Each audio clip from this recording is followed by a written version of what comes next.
Hello, whole woman listeners, and welcome back for another exciting episode. But this one's going to get intense because we're going to talk about being hangry. Oh my God. Is there anything worse? No, no.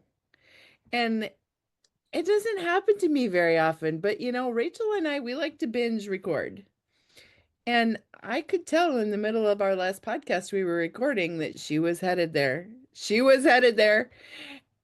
So there's nothing better than to talk about, where we're still like trying to fit into life and our schedules and the things that like stay in tune with what our body needs. And so I'm gonna shut my mouth. And Rachel, I want you to talk about being hangry. What's that look like for you, or how's it feel? Interesting. Well, listen, even though it does still happen to me on occasion, I've really figured it out for myself because back in my dieting days, when I would try to go all day without eating, uh, I would, by the end of the day, be so crazy, just impatient, snappy, all the lovely things that you really want to hang out with somebody who's just, oh my God, just driving like in road rage, like whatever could annoy me was like tenfold because I was just freaking starving. And I will say that once you learn about your body and your best way to eat, and I'm never going to tell you what that is because you have to figure it out for yourself. But I don't do well on just little snacky things. Like a little nibble of a cracker is not going to cut it.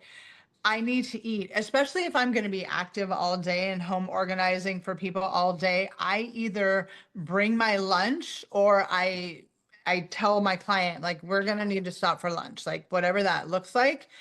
Because I can't go all day at 54 in menopause without eating. I can't. But that may not be the case for other people. Some people just need two squares a day, breakfast and dinner, and they can really go all day without eating. I learned the hard way that 'tis not me. Yeah, like you and I were talking before we decided, what we were gonna discuss today. I've never really been hangry because at the height of my dieting career, I lived a very disciplined eating way. I ate a snack on my way to work at 4 o'clock in the morning, and then I would eat breakfast at 7, and I would eat a snack at 10, and I would eat lunch at 1, and I would eat a snack at 4, and I would eat dinner at 7, and I would have a snack at 9, and I would go to bed. And Wow. I was eating 5, 6, 7 times a day.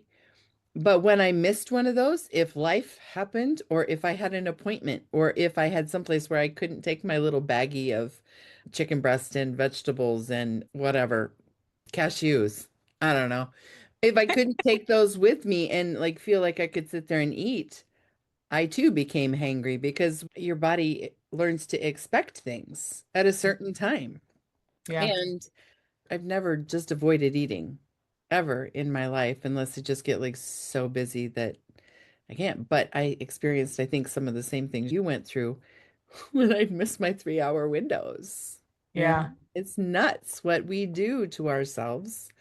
If small meals frequently is your way of eating, that's fine too. What I'm saying is if I missed one of those, I Mhm. I felt off.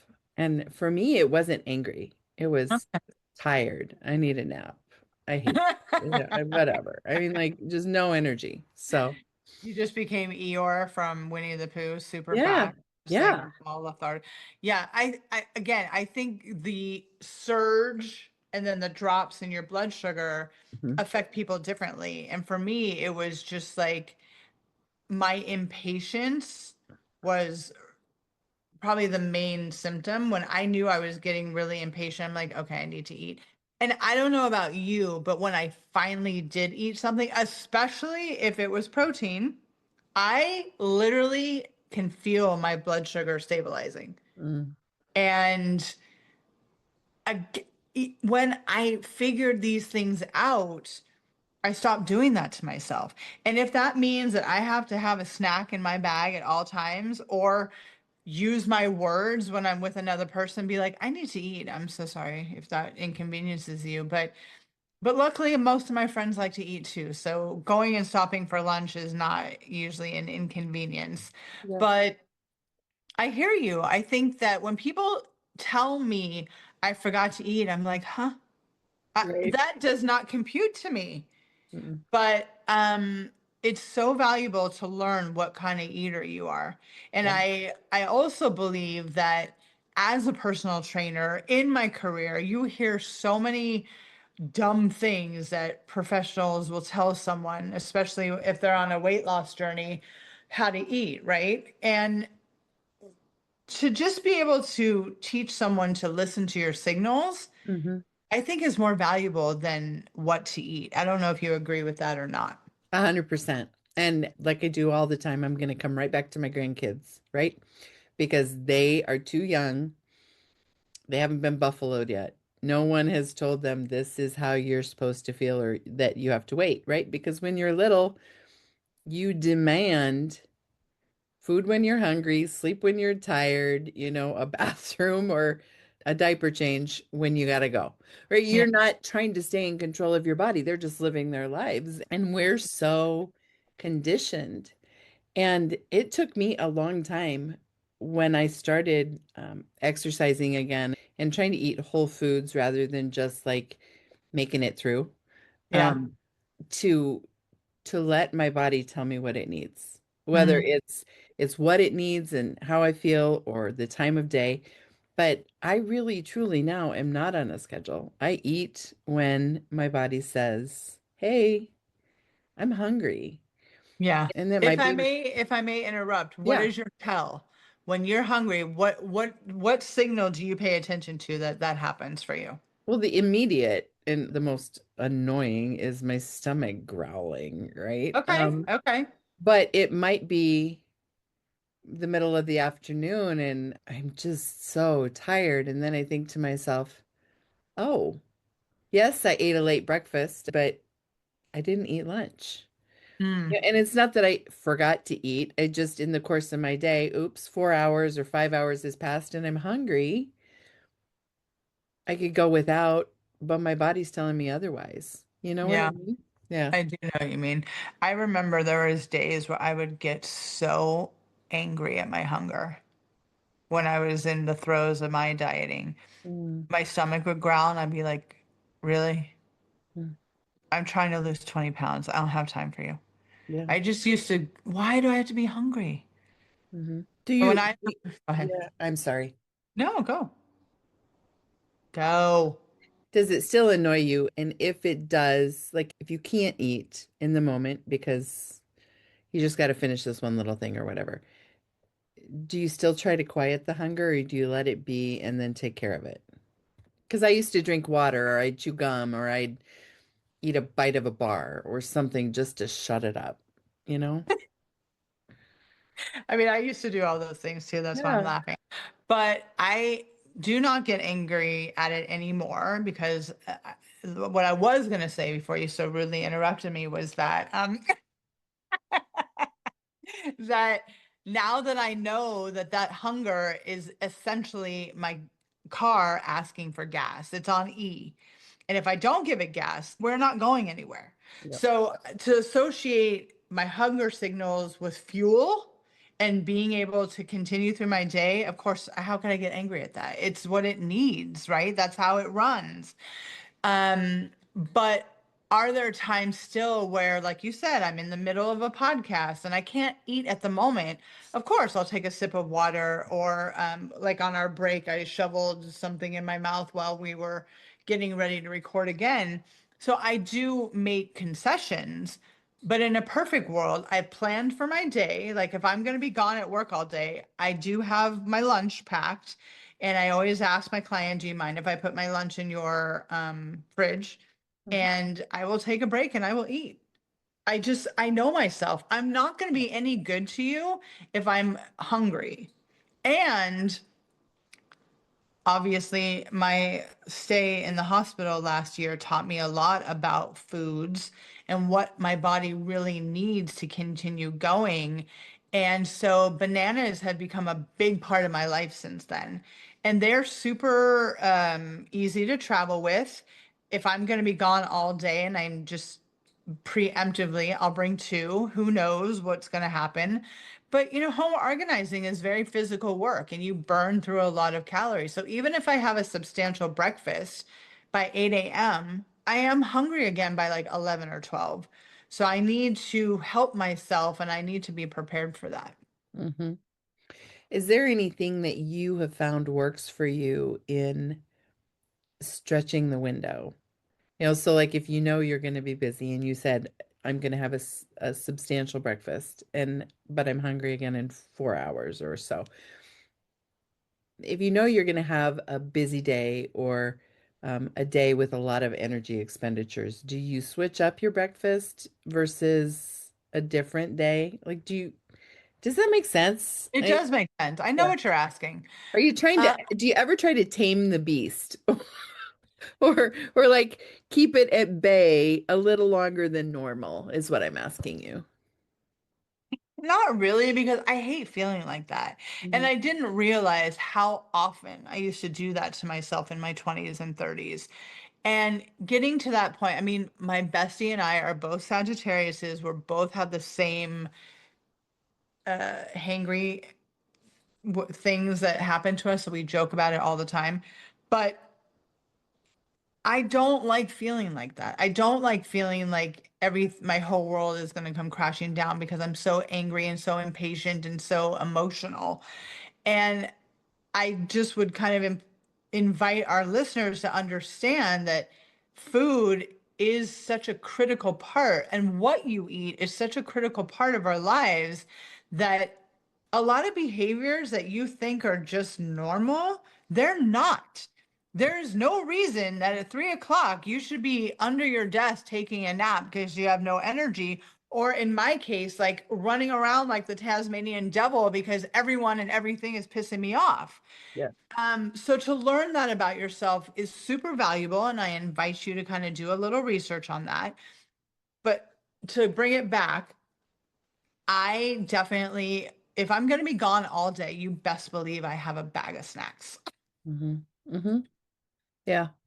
I switch up my breakfast a little bit. Like today, I have a lot of podcasts, and you and I are meeting, a few times. I had one before us, I have another one behind, and I have a meeting after that. So I know that I'm going to be parked on my tush in front of this computer for a long time today. And I Yeah. also knew that depending on how conversations go, I couldn't guarantee when I was going to get a break. So, where breakfast is typically, like we've talked about many times in the past, I'm 2 eggs and a piece of toast or 2 eggs and some fruit kind of girl. Today I had 2 eggs and um, I made like a breakfast bowl. So I had like rice and some hamburger. I had a little bit more protein and I added some avocado. So I had some good fat. And I just ate a little bit heartier breakfast than I typically do because I knew I couldn't count on that either snack or earlier lunch.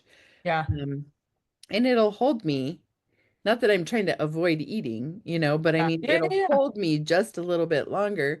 And so then when like you and I took a break between podcasts, I can just sit down and eat a small portion of leftovers from yesterday, and I'm still satisfied. And I know that that's going to take me to when my husband gets home. And we've started to make this nice habit at the end of the day where we sit down and we have our little charcuterie. So it's like some vegetables and either hummus or guac and just a time where we connect, where I'm not busy trying to make dinner, he's not taking phone calls, or we're not this and that and the other. So I have a pre-planned afternoon snack, and then we'll eat a late dinner, like 7:30. I've learned to prepare for it rather than get behind the eight ball. I too travel with snacks. I work from home, Yeah. so I don't have to worry about that, but as long as I've been to the grocery store. But if I've got a bunch of appointments or I'm out with my parents or whatever, I always have a couple snacks in my bag. So, yeah, you have to listen to yourself and you have to learn what works for you. 1000%. I think that's such a valuable lesson that we both have learned. And I would love it for everyone to learn that, because there's no reason for you to be miserable if you don't have to be.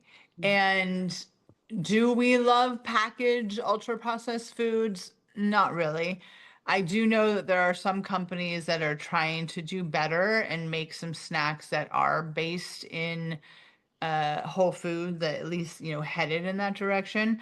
But there's lots of containers that exist that you can bring something with you. I've even gone to the of making a sandwich. So I'll grill some chicken, I'll make my own sandwich the night before, and I have those pre-pack ice things, and I throw that in my bag. So if it needs to stay cool, it needs to stay cool. And a lot of times, if I go to a client's house and I say like, "Hey, do you mind if I nuke my leftovers?" They're like, "Not at all."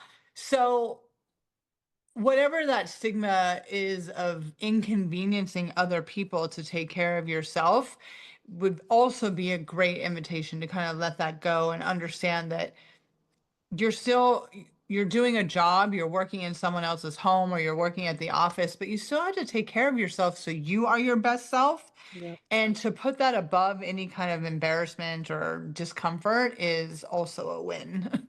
Yep, I agree. 100%.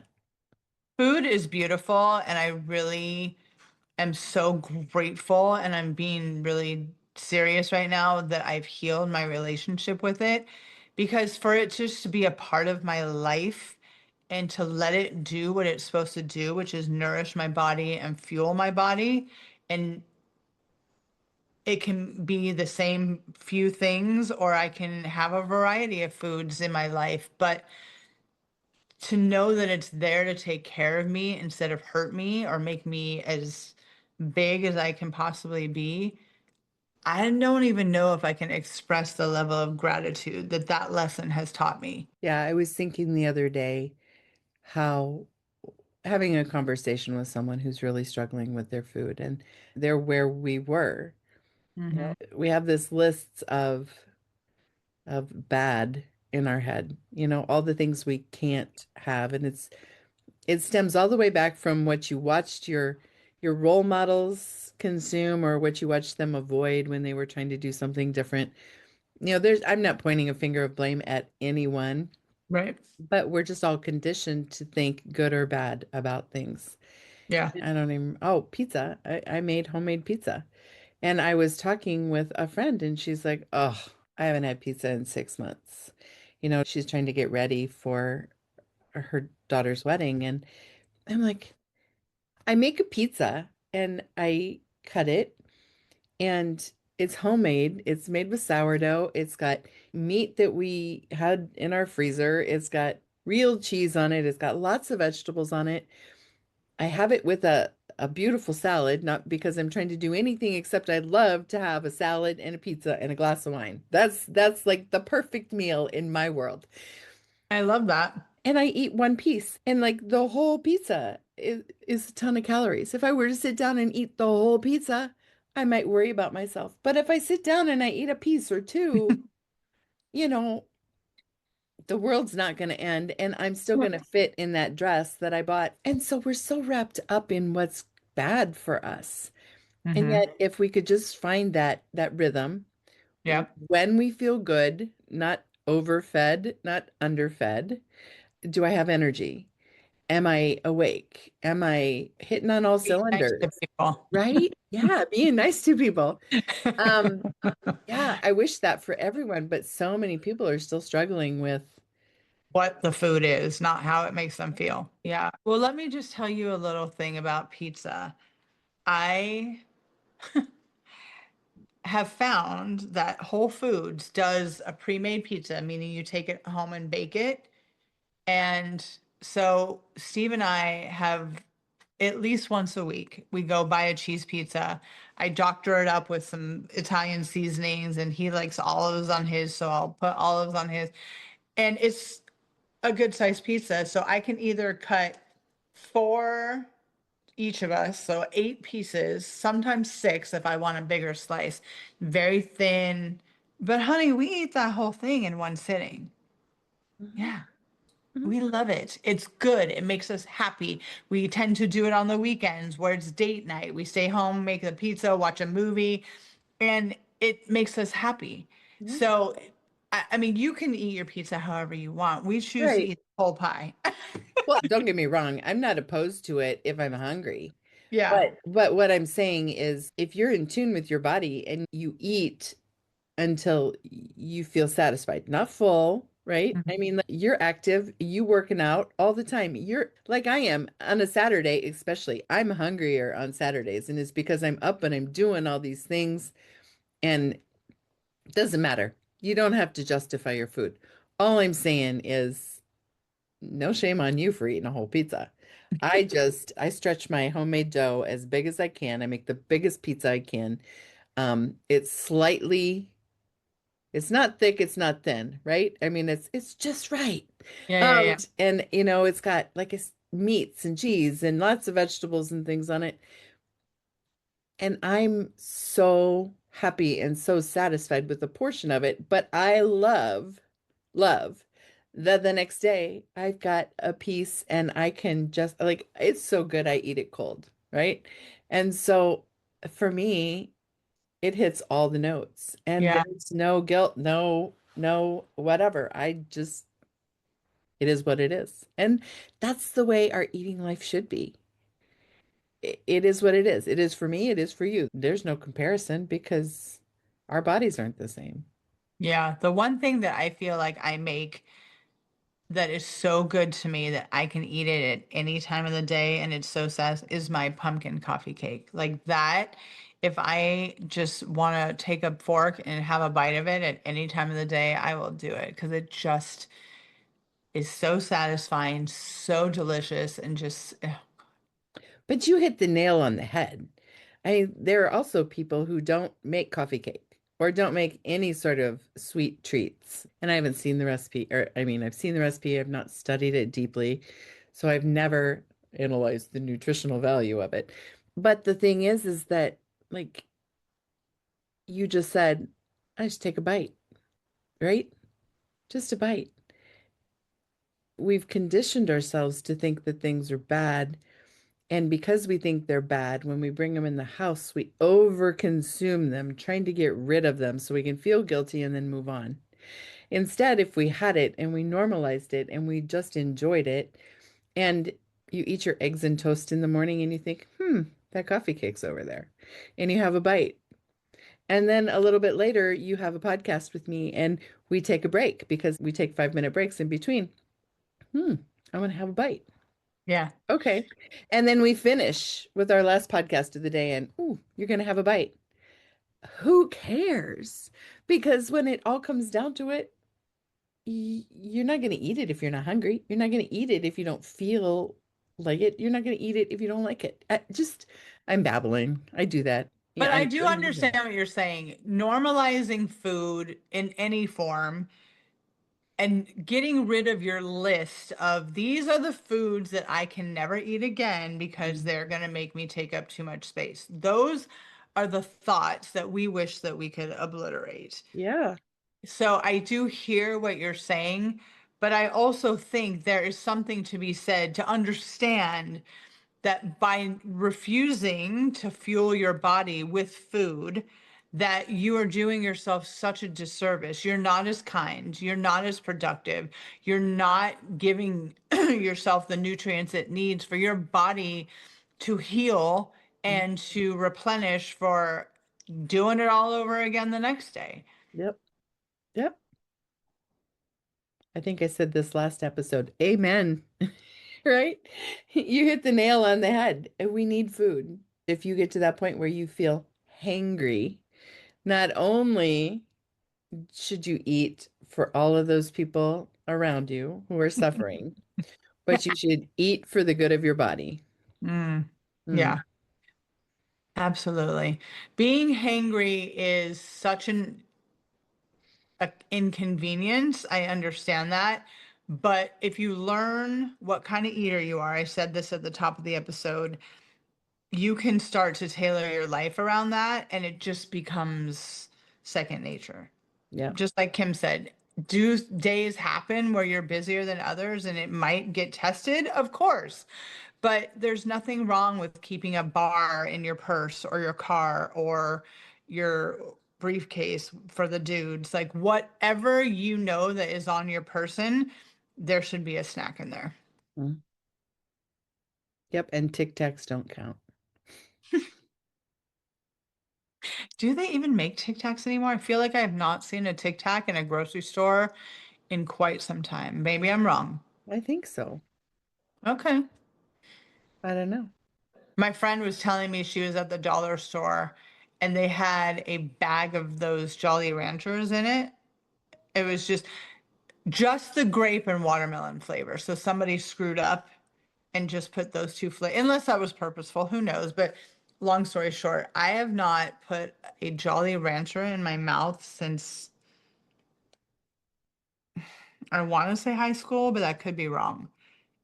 No, no, every road So, trip that my husband and I take, we buy a bag of Jolly Ranchers. really? Yeah. Yep. Yep. Oh my God, what's your favorite flavor? Watermelon. Same girl. Mm.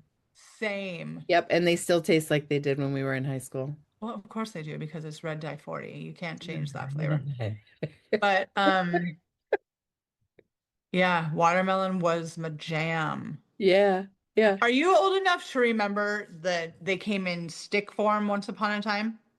I'm older than you, for sure. So you do remember that. I do. Yeah. Okay. So we used to have this ice cream shop that I was allowed to go to after school, and I think they were 50 cents at the time. And the guy who had the ice cream shop had every flavor. And I would buy, if I had like $3, however many that would buy me. And because I had to try all the flavors. So there was grape, there was fire. Do you remember fire? And there was watermelon, cherry, tropical. Do you remember tropical? I don't. I remember sour apple. Oh, I remember that one too. But there was a butterscotch one and it was Nuh-uh. chewy. Yes, ma'am. It was chewy. So you would suck on it for a little while and because it was hard. I'm sorry, this is very sexual. I don't mean it to be. The stick was hard, but if you sucked on it for a little while, it turned chewy. Can you imagine what kind of chemicals are in there to No. make this? No. Sometimes I would get impatient and just bite into it and it would like crumble in my mouth. But yeah, there was a butterscotch one. No. Oh, no. I missed out on that. No. Yeah.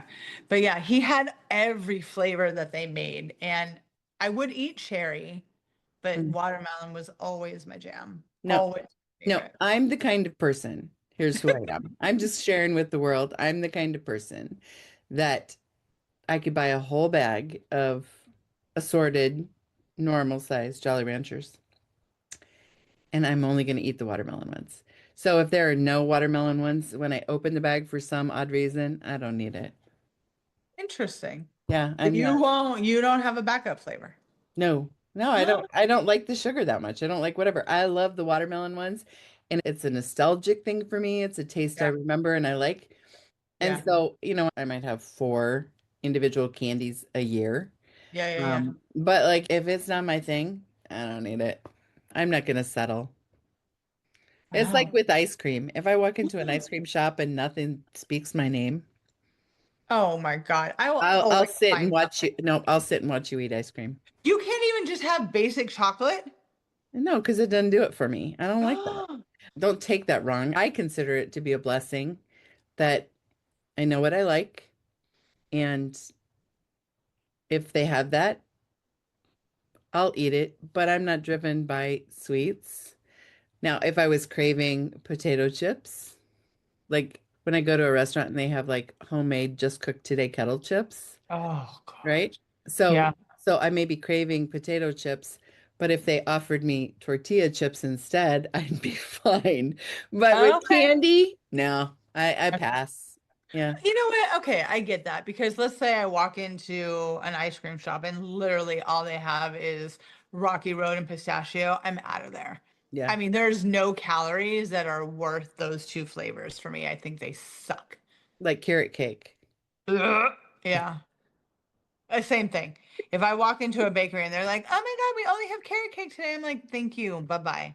Yeah. Yeah. Or give me a spoon of frosting. No, I don't. I told you I don't love cream cheese frosting Mm. either. Yeah. If I make a cake that calls for that, I will change it.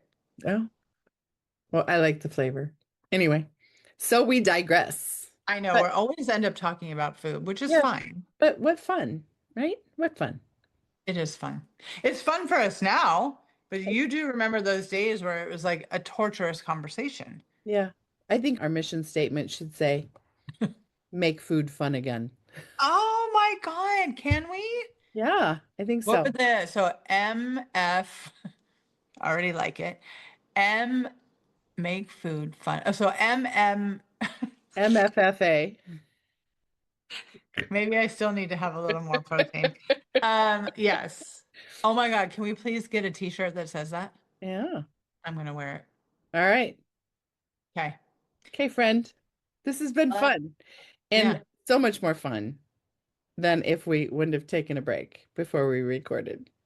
exactly. Yeah. But I am, thanks to you, gonna go have a bite of my coffee cake because we talked about it. So I hope you enjoy. I will. All right. Well, until next week. Yes. Oh, have a good one. Have a good one.